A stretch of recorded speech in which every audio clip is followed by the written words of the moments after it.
Hello everyone, you may have seen my last Shmup Extravaganza video where I showcase some truly amazing and absolutely incredible Amiga Shmup awesomeness in the vein of Apidia, Disposable Hero, and so on. I have to say, first and foremost, Amiga emulation as a whole for the mass majority of end users on Amiga Classics has been truly troublesome, pesky, frustrating, taxing, it induces headaches, uncontrollable vomiting, nightmare causal fate, move over Freddy Krueger, and of course the gist of even getting into the complicated nature of Amiga awesomeness to begin with, which is by far a far cry away from adding a simple A to Z point game like Super Mario Brothers and running it with FCEUMM in the S emulator. But for the most part, we're going to throw everything out the window that you've seen, heard, done over the last year and a half since Qclart, Madmonkey, and myself have been working with Amiga emulation on Amiga Classics. And we're going to start from scratch and do Amiga for Dummies today. And I'm going to get you guys and gals up and running so you can enjoy some Amiga pure awesomeness.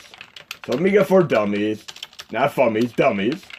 And first, cardinal rule number one, very paramount, and there's no way around this. You're going to absolutely mandatory need BIOS. And you can get these legitimately, purchase them online for $3 US on your mobile phone or $30 US on your PC via AmigaForever.com. And you could alternatively find them online and just modify them accordingly so you can run them on your Mini Classics for consumption and usage. So I'm going to show you right now the general setup that you might find the BIOS in if you purchase them and find them online. We're going to go into my Amiga working folder, BIOS, temp.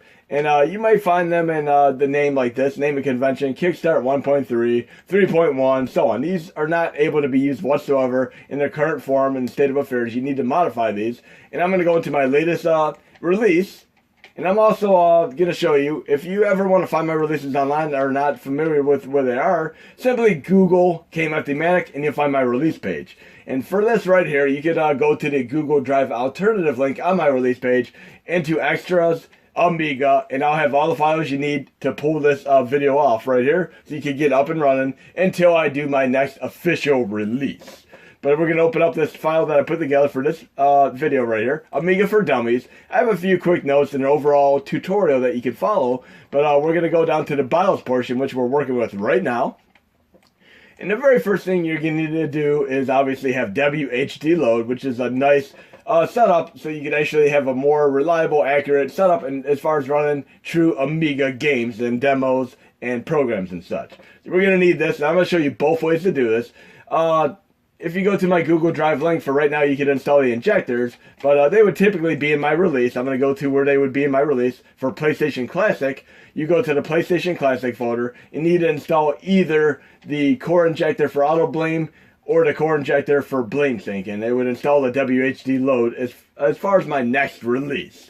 And for the NES or SNES Classic, I put together an HMod, and you're going to be able to get that in my primary release. Let's go back to where it would be, and I'm going to have this on my Google Drive link until I update it officially. But it'll be under RetroArch, BIOS, P-UAE, WHD load. And this is a legal installation because I did not inject any BIOS into it, but it is needed as a BIOS configuration setup nonetheless. But you would simply take this, or you can download it from the KMFD mod hub once I have it up in my release. And then you go into your Hashi folder, user mods, and you'd simply copy and paste it, or download from the mod hub. And then you go into Hashi, the program we use for the SNES and NES Classics, install extra modules, and then you're going to go down to add-ons. It'd be RetroArch BIOS P-UAE WHD load. This is going to help you out with running the games. And I have a little bit of a README here. You're going to install it just like you normally would on the Mini. And then you're going to need one other thing. You're going to go into modules, and you can do the same thing. But I'm going to go to the KMFD Mod Hub. And this is also my primary release, the same exact way I just showed you. I'll have WHD load on the KMFD add-ons when I'm done. But you're going to need the Master BIOS module, which you're going to download. But you're not going to install from here. You're going to install from the Modules tab when you're done. We'll get to that in a couple minutes once we get the BIOS set up so we can install them on the Mini Classic. So we'll put this aside for right now and do a little bit of multitasking. The next files we're going to need would be these files here. And at the bottom left, you can see how I have them named. Convention-wise, they need to be named exactly like these, but they may come in a format similar to these. But let's go over them right now. We have the Qclart 1.3, and we're going to find out exactly which one that is right here. 3.4.005, or it may actually be like this to the right here. Qclart V 1.3 Revolution 34.5. So it could be any of these type of naming conventions, depending on how you find them. But we need to have it named like this. The very first thing on there. So we're going to rename that first one. And this will be for the Amiga 500 setup. And I'm going to get into this as well. Now we're going to do the next one on the list, which is the A600 for the Amiga 600. And you can see how they're generally set up, 40.063 and so on. So we're going to name that next. And you have to make sure you have extensions unhidden on your Windows computer, otherwise you might have double extension. You might have like period A600, period A600 twice. So make sure you unhide extensions. And then we're going to do the last file here. For the 1200, and we're going to get into this again. So we got all the files we need in the WHD load. We're going to simply copy these into, we're going to do PlayStation Classic right now. I'm going to my flash drive, into RetroArch System. And we're going to just simply copy and paste these right here. And then, of course, I'm going to need that WHD load, which you'll install with the injector. But for right now, you can get it from the extras Amiga folder. Or I'm going to show you this right now. I have the template here where I had it before. I'm going into the template here. And I have WHD load right here. But again, I'm going to have it installed with the injectors or as an HMOD, alternatively, for the next release. But I'm going to copy that there as well. You need all 4 of these files. And then we're good. Now for the Mini Classic, you're simply going to need to do this. Because the HMODs get installed the WHD load, so we're going to install these 3 files by themselves with the Master BIOS module. So I'm going to go to that working Redux right here. User mods, Master BIOS module. Right here. And we're going to go into the absolute root. Copy them. And then when we go into Hashi again, we would just go to modules, install extra modules, go to add-ons. And we'd install the Master BIOS module, and it would install the BIOS for the 3 Qclart BIOS. And WHD load, you just install with this. So you'd install these 2, and you'd be good to go. Now we're going to get into the next thing. We're going to get into the game setup. Now that we have these done, there are a few different ways you're going to be able to run the games. And I have to say, first and foremost, we have Amiga 500, 600, and 1200. Most games are going to run via just this right here, along with WHD load. You're going to find very few and far between as far as 500 games. And the 1200 games, like Aladdin, Agony, and so on, are going to run like slow as molasses and absolute crap. So I consider these 2 right here optional. But I'd install them all 3 if you're able to, nonetheless. But we're going to get into the game setup right now. I'm going to set up a few games. So go into my Amiga working folder again. I'm jumping around like I do in many videos. And we're going to get some games set up. And you may be like happy, like, oh yay, I found some HDF files online which are hard drive images. But guess what, guys and gals, they're not going to work with the Mini Classics. You have to modify these and fix them up and repack them so they do work on the minis. But you can run games an alternative way as well. Like I have Apidia, that great shmup I showcased in my last video. And we're going to look at the format here for what I have. So I have these in a few different formats. Okay, that should work. I'm going to extract this right here to a folder of the same name. And then we're going to extract these games. Okay, we got these games, and these are ADF format, which are basically like floppy disk. And I'm going to take like disk 1 and 2 of the ADFs, and I'm going to do a little test folder on my PlayStation Classic flash drive right now. Dummy, Amiga. We're going to do a test folder for all the games that I do right now. And I have P-UAE and P-UAE Extreme. You can actually run the first file right here directly with P-UAE Extreme, but if you want to do a multi-disc using an M3U playlist, you're going to need standard P-UAE for now until I update things otherwise. But I have a template here, which I'm going to include as well, and this is the M3U, kind of like a music playlist file for like Windows Media Player and so on. I'm going to copy that right here.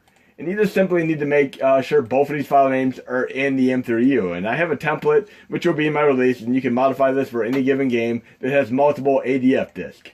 So I have both of these file names in this already. So I'm just going to leave that as is. And then, other than that, you can run hard drive images. And again, The ones you find online, you're not going to be able to use. You're going to have to modify them. So the basic users, you can just do the ADF format with the M3Us. And some games are actually in singular ADF, so you don't have to worry about the M3Us. But now we're going to get into a slightly more advanced thing. We're going to repack and make an HDF, a hard drive image right now. Okay, due to time constraints, I couldn't quite finish up the video yesterday, but we're going to continue it right here now. I'm going to give you a little bit of a quick refresher course to catch up to speed and make sure the transitional period from BIOS setup to HDF fixing and repacking and game general overall setup is much more nuanced and easier to adapt to for you guys and gals. So let's do what we did yesterday. Do a very, very quick summary of the BIOS setup. And these are the 4 BIOS that we accounted for. And at an absolute bare minimum, you're going to need at least KIC 463 A600, which is going to run a mass majority of Amiga ADF files. And the only drawback to ADFs is that if you want to run multi-disc games, you're going to need to go into RetroArch Settings, disk swapping, and do the appendment that way. But if you have the WHD load installed, you can run HDF files, which are the combination of multi-disc together in one single image. And that is amazing because the disk will auto-swap when it comes to that point or junction in the gameplay. And then at a bare minimum, I'd recommend having A600 and WHD load. I'm going to show you both ways to install these again. But you have the optional A500, which you're going to find very few and far between games that even need this or necessitate it whatsoever. And then A1200 are obviously the very slower advanced graphic architecture games like Agony, that fantastic shmup, which reminds me of the vein of Clash of the Titans in shmup format. And then Chaos Engine and Aladdin, complete with a whole new world song representation in the game, which is silly and contrived indeed. But we're going to go to where these files would go. You would literally just copy these 3 files to your flash drive again. RetroArch System.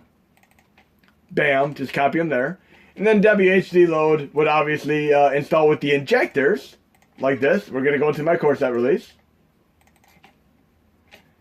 PlayStation Classic folder, and then we have an injector, which installs all the cores, the RetroArch Extreme, all the other fun stuff, and of course the WHD load. Either of these. I'll have these on a Google Drive link until I update things officially. But you install either of these and you'll have WHD load, which is mandatory for the hard drive images. And then of course if you have the NES or SNES Classic, you could have WHD load via the HMod right here under add-ons. You're going to install this, and then you're going to copy the other BIOS files into Master BIOS module, the root, and install these both together and you're good to go. But now we're going to move on to the next form here, the transitional period from BIOS to general game setup. And this is going to get slightly more advanced, but I'm going to try to make things as easy as possible. Go to my core set release yet again. And you're going to go to the extras, Amiga, and you're going to install ADF Opus. And once you have that installed, you're going to open it. And we're going to keep things highly organized here to make things as easy as possible. You're generally going to find games in 3 different formats online. And yes, when we open ADF Opus, you're going to have a Windows Explorer thing. Do not close this. Try to keep this open. If you end up mucking it up, just reopen the program. But we're going to go to our game working folder here. And we're going to basically extract the files from the game image, then we're going to fix them, and we're going to repack them into a new working image for our consumption on Amiga Classics. So we're going to that Amiga folder, and we're going to take an incredible shmup called Z out. We're going to create a folder for it, which we're going to extract it to. So again, you can find like ADF files, which I found for Apidia, right here, which are nice and easy to work with, and you can run them with the M3U files if you have multi-disc, which I have a template for, and I'll include that in my Google Drive link as well for right now. But we have Z out, and we're going to copy this files right to there when we open it up. So we're going to actually go to here, File, Open, Z out, and you're going to notice here, just look real quick for a quick audit here. This entire file here is actually 5 megabytes in size. That seems a little bit odd, in my opinion, because the game should be much smaller than that. But you're going to notice that we actually have BIOS files included with the game. We're not going to need those, so when we repack it, we're going to ignore those. So typically, when you find these online, you're going to find a game folder with its name. You're only going to need just that folder. So we're going to that folder right there. We're going to make that to the left there, and then we're going to go to the right, and we're going to navigate to the folder I just created. Z out. And we're actually going to extract all these files right here to that folder. And then we're good to go. And then we're going to back out of this folder because we're not going to need that right now. I'm backing out of here, and we're going to go back into it when we're done setting up files. There's one cardinal rule for the HDF images, which you're going to need. And if you have any experience with hard drives whatsoever, you're going to know exactly what I'm talking about. In order to boot a hard drive image, you need a slave file. So right here, the games would typically be named after the game, like Z-Out Slave. You're going to need to always have these set up a certain way for the Mini NES, SNES, and PlayStation Classic. They have to say Game Slave. There's no way around this. It has to say Game Slave. It cannot be Z-Out Slave, Shadow of the Beast Slave. It has to say Game Slave. Now we're going to back out of this folder and see how big it is. Generally, when we recreate it, we're going to be able to choose our size parameters. This is under 1 megabyte in size, but when you recreate the image, at a bare minimum, you're going to want to make it 2 megabytes. Otherwise, you're going to get a memory error. So 2 megabytes at a bare minimum. And we're going to do a couple games in a row here. So we're going to actually back out of that folder and go back in. And now it has Game Slave, so we're good to go. So these are all the files that we're going to repack. We're going to go to File, New. And then we're going to actually choose a destination for what we want our new file to be. And we'll just create it right here. We'll do like a working folder. You do it however you want to do it. But we're going to make it a working folder. Or actually, we'll just make it a final folder for the final images. And then we're going to create a Z-Out right there. And I don't like to have any special characters, spaces, gaps, or anything like that. So I'm going to do Z-Out like that. HDF. Again, that's the HDF format. We're going to save that as that file format. Then we can choose between ADF, which we don't need. We're going to do a hard file image. Again, you're going to want to make sure it is at least 2 megabytes in size or it's not going to work. And you can choose between 2, 4, and so on. But notice that if you have one that's 3 megabytes in size, you're not going to be able to do it unless you go to custom size. And generally, 1 megabyte is roughly like 1200 kilobytes or so, give or take, or 1024. So you're going to want to at least, say for instance you want to do 3 megabytes, you do like something like 3075, whatever. Around there. I mean, it's been a while. But we're going to do the hard file image at 2 megabytes right now. Preset size, 2 megabytes. And then you want to open it after creating to make it easier so you can actually drag these files right to it. So we have the file destination, the size at 2 megabytes, and open after creating. We're going to now create it.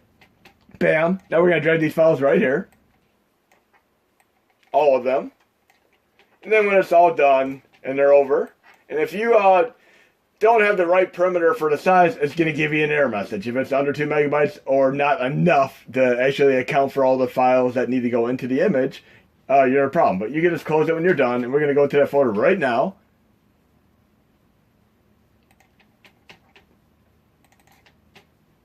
And it was in the final image here. We're going to take this and copy it over to my flash drive for testing, along with the Apidia test file. Now we're going to do Alien Breed next. So we're actually going to open up Alien Breed.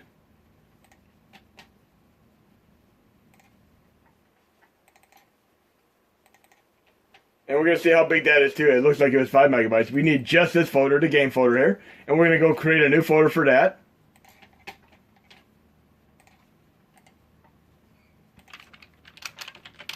And Alien Breed is actually made by Team 17, the same great company, made all the Worms games and Project X 1 and 2. And yes, we're going to do Project X 1 as well, which is an incredible shmup. And in my last video, Disposable Hero was the first game to ever be able to surpass that expectation-wise. So we have Alien Breed here, and we're going to drag all the files right to there, from here. So we got to navigate to that folder, obviously.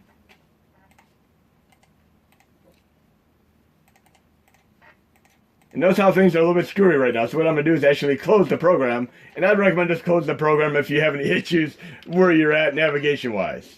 Nice and easy, close and reopen. Now we have the Explorer window. We're going to go right back to that working folder. And in my very, very first tutorial last year, I did the same thing. It was so much easier just to reopen it than try to figure out where you are at any given time and point in junction. So we're going to the Amiga Alien Breed folder. Now we got that folder. Now we're going to open up the Alien Breed image, which is not going to work as is.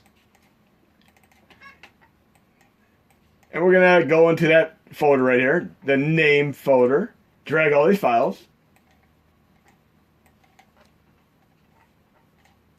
When them are all dragged, we're actually going to back out of this folder because we don't want this Alien Breed slave. We want it to be Game Slave. So we're going to go into that folder and fix the Game Slave. So Alien Breed slave needs to be Game lowercase slave. And then we're going to see what size that is. A little bit under 2 megabytes. We should be able to pull that one off. So now that we have them files, we can go back in there. There we go. We have the appropriate game slave. And then we're going to go to File, New. Hard file image. We're going to account for what we need here. We'll do Final. Alien. Plus. No. HDF. Save. Preset size 2 megabytes. Because I'm going to show you what happens if you try doing 1 megabyte. Error message. Unknown device type. So you have to have it at 2 megabytes no matter what. At a bare minimum.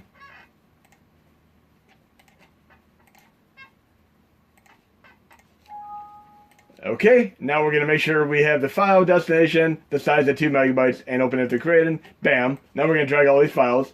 And we need to make sure it says game slave, or it's not going to work at all. It'll just crash to an error message on your emulator. Okay, we're good with that one. And I'm just going to close this each game just to keep things nice and organized there. And now we got another final game, Alien Breed. Dummy Amiga test. Okay, now we're going to go to Project X, which is a little bit of a slightly different game format here. Let's go to that folder.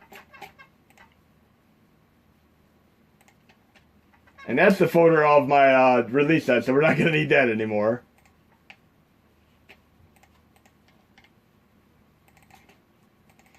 And we're going to make a folder for this other game, Project X.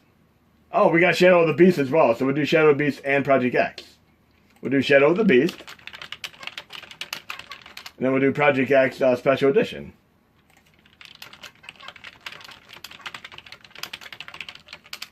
Okay, so we're going to actually take the files and put them in there right now. We'll just make copies of these. I'll do Shadow of the Beast first. And I'll extract the files right here. Then I'm not going to need that anymore. Then I'll do the same thing with Project X.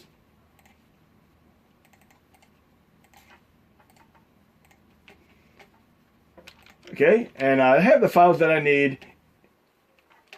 Actually, I deleted the files that I need, so we're going to do this again. I don't need this one. Okay, we got Project X and Shadow of the Beast set up, and then we got our final folder, so let's get this going here. And we need to at least account for the game slave here. Shadow of the Beast slave, we're going to change to game slave. So that's good to go. And let's look at the file size. Under 2 megabytes, so we're good on that one. And then Project X, same thing. And notice these don't come with the Qclart files, so we don't have to worry about those at all. Game slave. Game slave is absolutely mandatory. So we're going to do quick repacks on both of these and see what size this is. That's over 2 megabytes, so we need to at least make that 3 megabytes. So we're going to do Project X first. So we're going to open up ADF Opus again. Then we're going to navigate to that exact folder for Project X.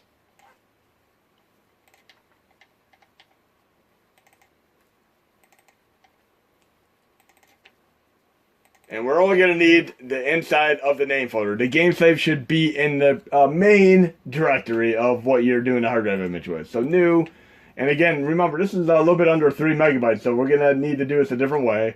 I'm going to do custom size, and we're going to make it like a 3074, and it should hopefully make it. If it gives me an error message, I can just make it a little bit bigger. And then we're going to create the file destination. We'll do it into our final folder, and it'll be, I call it X1, because it actually is X1, Project X, HDF, and then we want to open it through creating. And again, if I have an error message, I need to make it just a little bit bigger. Not enough space, so we got to make it bigger. So we're going to do that again. I'm not going to need this. I'm going to reopen it.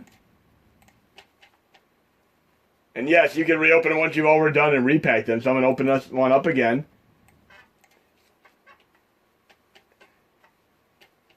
Actually, I'm going to do a new one. Sorry. File new. And we're going to click the same one. That's what we're going to do. So Project X1. And we're going to make it larger. and a hard drive image. And if you're in doubt, you can always just make it 4 megabytes. But I'm going to just make it a little bit bigger. I'll do like a 300.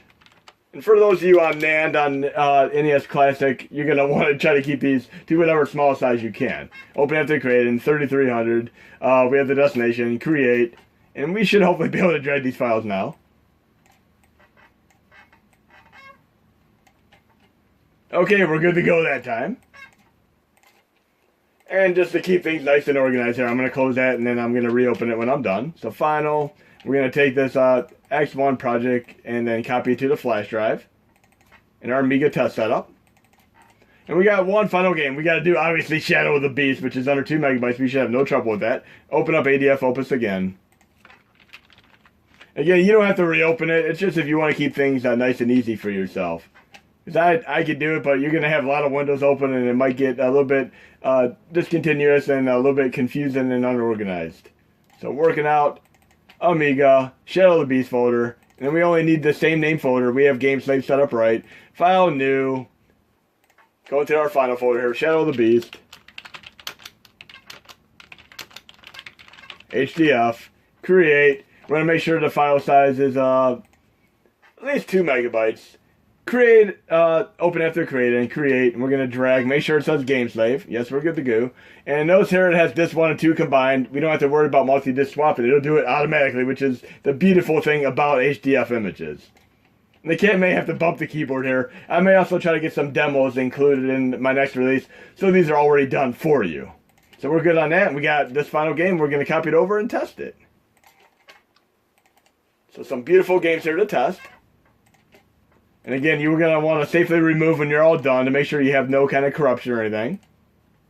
So we got 5 beautiful games to test real quick, and we're going to switch over to the PlayStation Classic after we safely remove this flash drive. So see you on the PlayStation Classic in a minute. We're just going to go right there. I'm not even going to edit this out. Just going to boot right up into it.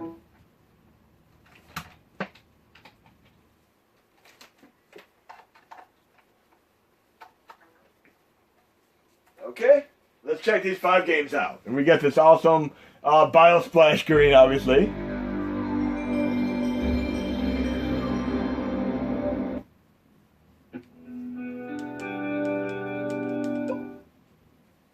And again, for the multi-disc games, we're going to use P-UAE standard. So we're going to load that core first.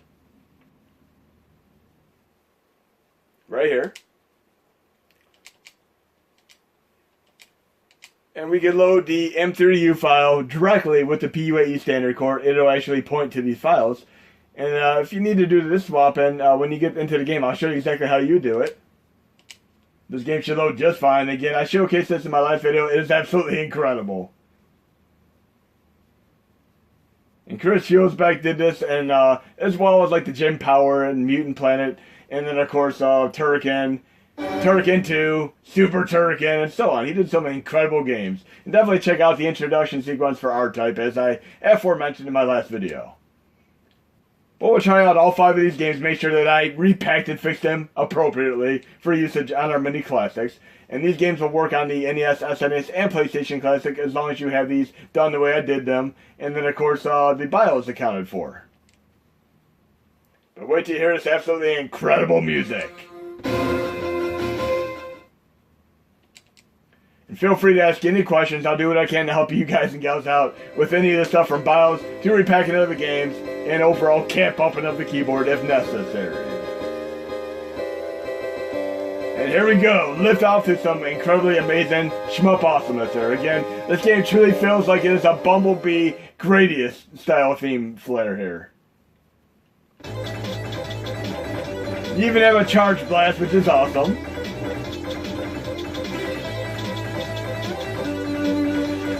So we got one working here, which is awesome. Let's try the other 4 games, make sure they work. But yeah, if you get to the point in the game where it asks you to switch to disc 2, you're going to need to go into RetroArch Settings, quick menu, disc control, and then you're going to append to disc number 2, or change the disc index.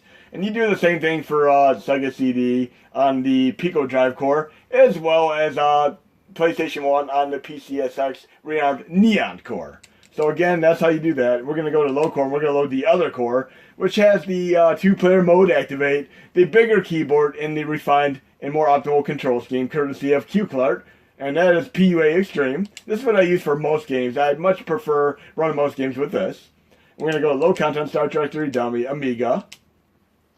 And then I did tell you about Agony, how slow it runs. And notice I have parentheses AGA. That is how I make the A1200 games run. Because otherwise you're going to get an error message as far as the memory not being allotted for it. Like not enough CPU. But this game is going to run absolutely hideous. It runs slow. I would consider this a novelty if you really, really have to run the game. But for the most part, try to run most games that run via the A600 architecture. It seems like it's going to start out at a good frame of rate here with the music and everything, but the game's going to be pretty darn slow. And the controls here, you can push start to pull up this bigger keyboard. You can push L2 to see if you have joypad or the mouse, and you can push select the switch between them. And the A button on your controller is actually going to push start. So try to be on the joypad. Start will turn off the keyboard. And I'm pushing the A button. Because initially I had it set to mouse mode, and I ended up having to take longer to get Shadow of the Beast started in my first video demonstration.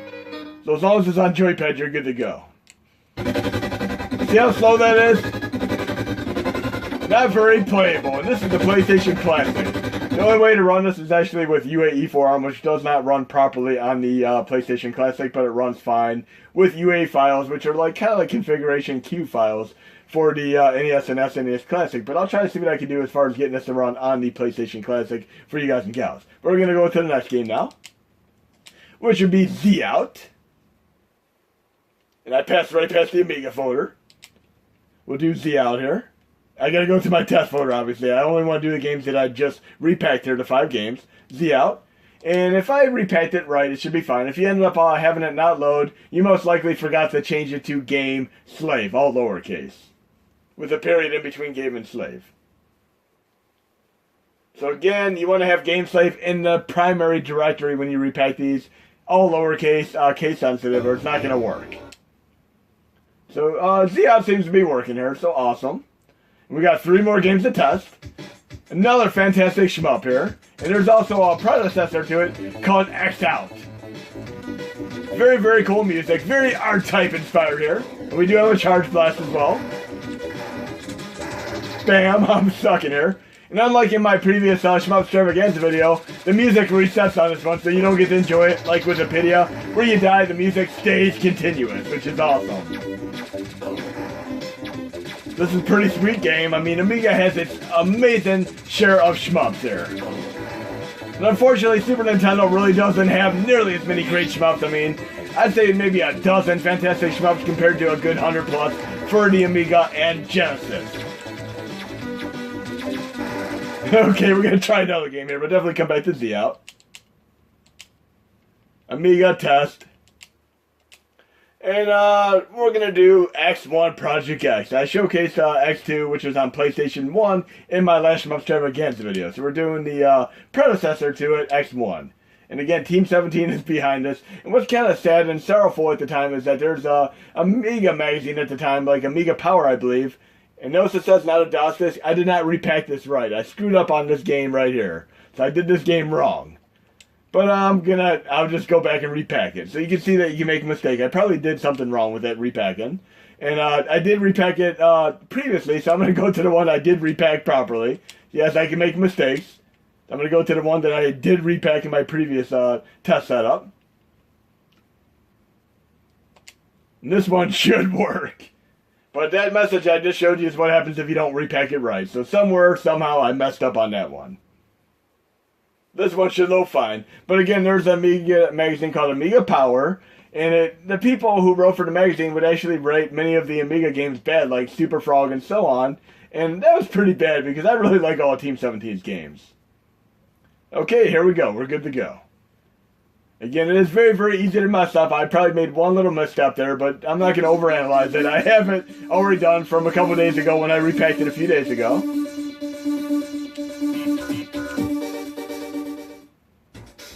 And And this was considered a staple shmup game on the Amiga. Look at that awesome introduction there. Until Disposable Hero came out, which is the first game to truly surpass it expectation-wise.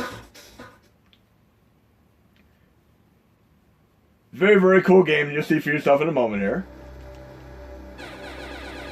And I had Turbo Fire automatically, which is awesome. Destroy waves for power. And the voice speech here is awesome. Games like Radius and Project X1 have this. And here's another perk to having a PlayStation Classic. Some of these games, like Shadow of the Beast, actually run near perfectly on the PlayStation Classic, wherein they run about 10 to 15% slower on the NES or SNES Classic, but they're still highly playable. I still like playing the TurboGrafx CD version of Shadow of the Beast with the phenomenal CD soundtrack, however.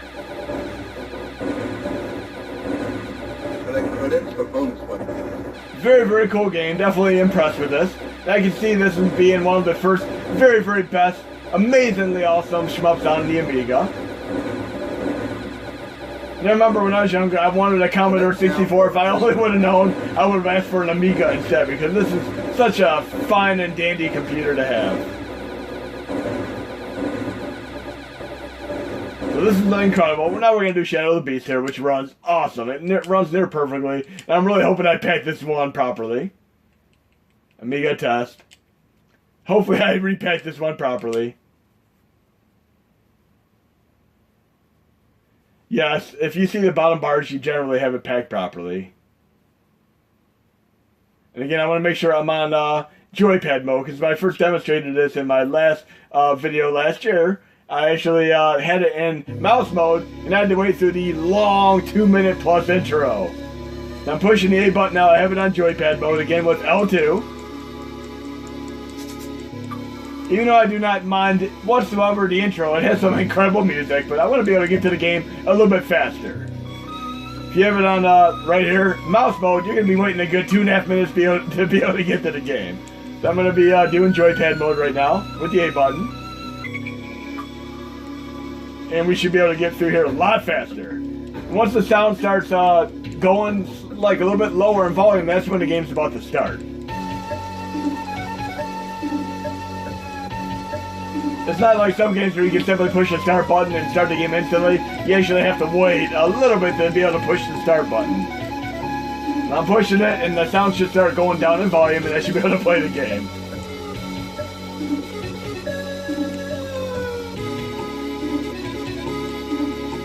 Okay, it should be about to start finally.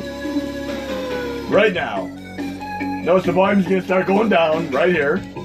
Now we're ready to go. So the soonest you can push the start button is when you see those right there. Which look like weird mutant worker ants, in my opinion. But again, this gameplay is roughly 10 to 15% faster on a PlayStation Classic, so definitely, if you want a PlayStation Classic, Amiga is awesome on it. This plays so amazingly well on here.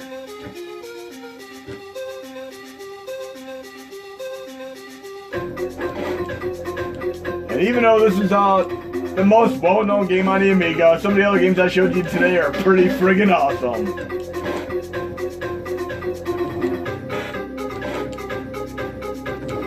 Definitely enjoying this one. I do have the Shadow of the Beast reboot, should I say, on PlayStation 4 as well, and it has this game included with it. That is awesome right there alone.